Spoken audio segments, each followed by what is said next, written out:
Merhaba sevgili takipçilerim. Nasılsınız? Umarım sağlığınız, saatiniz, afiyetiniz yerindedir. Bugün sizlerle beraber çalışacağımız proje bu. Şöyle bir miktar çalışma hazırladım ben.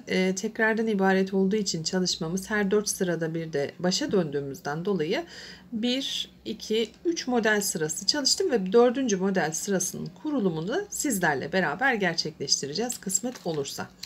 Modelimizin çalışmasını yaparken ben Angora 2 kat ip kullandım. Sizler merserize ipler, koton iplerle yazlık örgülerinizde, bütün örgülerde kullanabilirsiniz dilerseniz. Dilerseniz de battaniyeden bayan yeleğine, gelin yeleğine, hırkalarına, kazaklarına ya da kaş kollara varana kadar birçok alanda kışlık iplerle de yararlanabilirsiniz. Şimdi bu çalışmayı yaparken bütün örgüden yararlanabileceğimiz gibi lastik çalışması yerinde kullanabilecek bir model aslında bu. Bu çalışmayı ben gelin yeleğinin kenar bordürler kısmında görmüştüm, ön patlarında. Aynı zamanda etek ucunda da kullanılıyor. Sizler dediğim gibi istediğiniz yerde bu çalışmayı çok rahat bir şekilde kullanabilirsiniz. Zorluk derecesi 1. Örgüye yeni başlayan arkadaşlarım bile çok rahat bir şekilde örüp devam edebilirler. Modelimizin çalışması ilmekler 3 ve 3'ün katları şeklinde sıralanıyor. Artı 2 ilmek. Bu çalışmayı yaparken ise ben 3 ilmek ve katlarını kullandım. Hiç artı 2 ilmeğe girmedim. Sağ tarafta bakın 3 ilmek şuradaki alana bıraktım. Sol tarafı da şuradaki 3 ilmekle kapatıp tamamladım. Başlangıç ve son ilmeklerimi bir düz, bir ters, bir düz şeklinde lastik örgü kullandım. Ama hayır, ben sadece yan dikişleri kullanacağım derseniz eğer 3 ve 3'ün katları artı 2 ilmek şeklinde çalıştığınız takdirde şu görüntüyü elde edeceksiniz. Dilerseniz vakit kaybetmeden çalışmamıza başlayalım. 3 milim şiş kullanıyorum ben bu çalışmayı yaparken ve 21 adet ilmek çalıştım. Bu arada hangi ip ve şiş ile çalışacaksanız eğer böyle 21 ilmek üzerinden 4-5 model sırası çalışıp örgünüzün eni ve boyunun santim hesabını alıp ilmeklerinizi geniş projelerinizde o şekilde çalışmaya başlarsanız eğer çok daha net ve kesin sonuçlar elde edeceksinizdir. Bu bilgileri de verdikten hemen sonra kanalıma abone değilseniz eğer abone olup o güzel yorumlarınızla bana eşlik ederseniz ve güzel paylaşımlarınızda bulunursanız çok çok teşekkür ederim herkese. Ayrıca bu modeli sizler nerelerde kullanmayı tercih edersiniz onları da yazarsanız beni çok mutlu etmiş olursunuz. Şimdi modelimizin çalışmasına başlayalım. 4 sıradan oluşmakta modelimiz.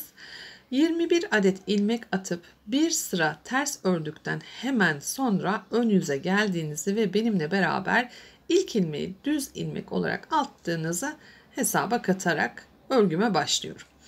İlk ilmeğimi örmeden düz ilmek olarak aldım. Devamında bir tane ters ilmek ördüm. Örgünün ön yüzü ve birinci sırasındayız. İpin yönünü değiştirdim ve bir tane düz ilmek alarak ilk 3 ilmeği bir ters bir düz olarak tamamladım. İpimin yönünü değiştiriyorum. Modelimiz 3 ve 3'ün katları olduğunu belirtmiştim sizlere. Sol şişimdeki ilk 3 ilmeği hemen ters ilmek konumunda üçünü birlikte alıyorum şu şekilde. Bir tane ters ilmek örüyorum ve örgüyü çok fazla kasmıyorum. Bakın şu şekilde hareket edebilecek konumda.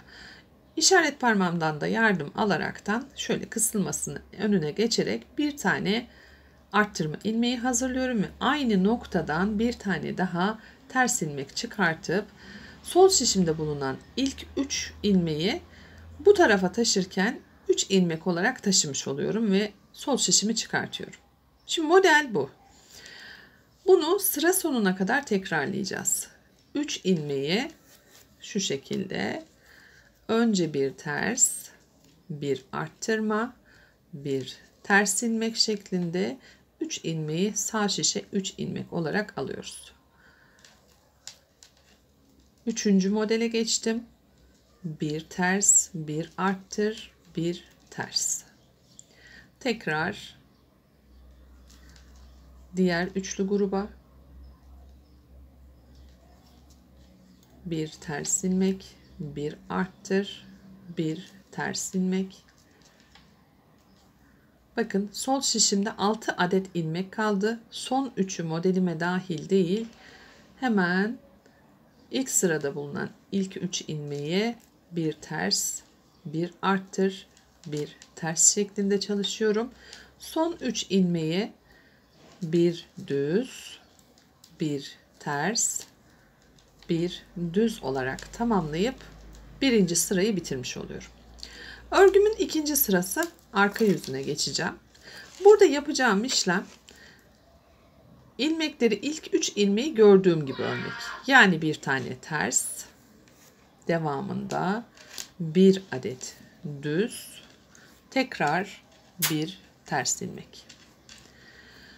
Model 3 ilmeği 3 ilmek olarak toplayıp kenara almıştık biliyorsunuz. Buradaki bu 3 ilmekleri herhangi bir işlem yapmadan ta ki diğer lastik uygulamasına kadar ters ilmek örüyoruz. Bakın herhangi bir işlem yapmıyorum. Örgümün arka sırası, ikinci sıradayım ve ters ilmeklerimle beraber sırayı devam ettiriyorum. Gerçekten çok kolay bir model. O yüzden örgüye yeni başlamış arkadaşlarım bile çok rahat bir şekilde çalışırlar. Bebek örgülerinde hem kız çocuk hem erkek çocuk örgülerinde rahatlıkla kullanılabilecek bir modeldir. Kız örgülerinde inciler ile takviye edilerek biraz daha süslü hale getirilebilir. Bakın sol şişimde 3 tane ilmeğim var. İlk ilmeğim ters, ikinci ilmeğim düz, üçüncü ilmeğim de ters ilmek şeklinde ikinci sırası arka yüzünde bitirmiş oluyorum. Bu arada şu bilgiyi de vereyim. Çift taraflı kullanılabilecek bir modeller grubu arasında. O yüzden her iki tarafta da rahatlıkla çalışabilirsiniz. Bu açıdan da görüntüsü çok güzel. Ön yüzden görüntüsü de zaten bu şekilde. Şimdi örgümüzün 3. sıra ön yüzündeyiz. Başta ve sonda lastik uygulamamızı devam ettiriyoruz. O yüzden ilk ilmeğimi örmeden alıp devamında bir ters ilmek, bir adet düz ilmek alıp örgümün 3. sıra ön yüzünde bütün model ilmeklerini şöyle ilmeklerimizi açalım. Ters olarak örüyorum. Ön yüzdeyiz. Bütün ilmekler ters olarak örülmekte. Model çok kolay olduğu için oldukça seri ilerleyecektir. Sizi sıkmadan, bunaltmadan projelerinize imza atmanızı sağlayacaktır. Battaniye örgülerinde kenar bordürü olarak çok rahat kullanabileceğiniz bir proje. Orta kısmına istediğiniz modelin çalışılabileceği ya da sadece haroşadan yardım alarak kenar bordürleriyle destekleyebileceğiniz battaniyelere çalışmanız mümkün bu projeyle. Son 3 ilmeğim kaldı. Birinci düz ilmeğim, bir tane ters ilmeğim, tekrar bir tane düz ilmeğimi aldıktan sonra örgünün 3. sırası ön yüzünü tamamlıyoruz. 4. sıra olan son sıramıza geçiyoruz. Son sırada ise gene ilmekleri görmüş olduğumuz gibi öreceğiz. İlk ilmeğim ters. Devamında bir tane düz ilmek çalışıyorum. Tekrar bir adet ters ilmek çalışıp 3 ilmeklik bölümü bitirdikten sonra son 3 ilmeğe gelene kadarki alanı bütün ilmekleri ters ilmek olarak çalışıp modelin 4. sıra olan arka yüzünü bitiriyoruz. Görmüş olduğunuz gibi sadece ilk sırada yani 4 sırada bir 5. sıraya geçtiğimizde modeli ön yüzden kuracağız. Diğer alanlarda bütün ilmekleri başlangıç ve son hariç ters ilmek olarak çalışıp sırayı bitireceğiz. Son 3 ilmeğim kaldı.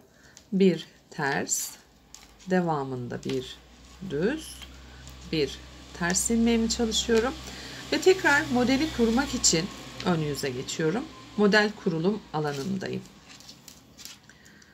Başlangıçta ilk ilmeğimi düz, devamında bir adet ters, tekrar bir adet düz ilmek aldıktan hemen sonra ipimin yönünü değiştiriyorum ve sol şişimdeki ilk 3 ilmekle ilk modelimi kuruyorum.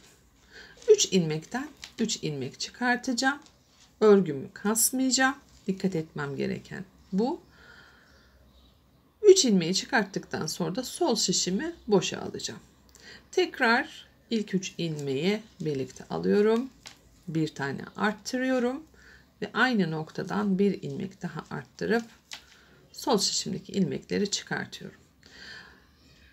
Umarım anlaşılmayan bir şey yoktur. Mümkün olduğu kadar detaylı geçmeye çalıştım ama gene de sorularınız olursa lütfen yardımcı oluyorum elimden geldiği ölçüde. Bakın hep 3 ilmekten 3 ilmek çıkartacağız. Birinci sırada. Kalan 3 sırada ise ilmekleri başlangıçta ve sonda farklı bir işlem yapmayacaksanız eğer görmüş olduğunuz gibi örüp ters ilmeklerle devam edeceğiz. Son 3 ilmeğim kaldığına göre birinci düz, devamında ikinci ters ve son ilmeğim olan üçüncü düz ilmeğimle beraber sıramı bu şekilde bitiriyorum. Görüntüsü çok güzel arkadaşlar. Her örgüye ve her ipe rahatlıkla gidebilecek bu örneği sizler de çok rahat çalışacaksınızdır. Şimdilik benden bu kadar. Sizin de ellerinize sağlık. Başka bir anlatımda görüşmek dileğiyle. Kendinize çok çok iyi bakın. Hoşça kalın.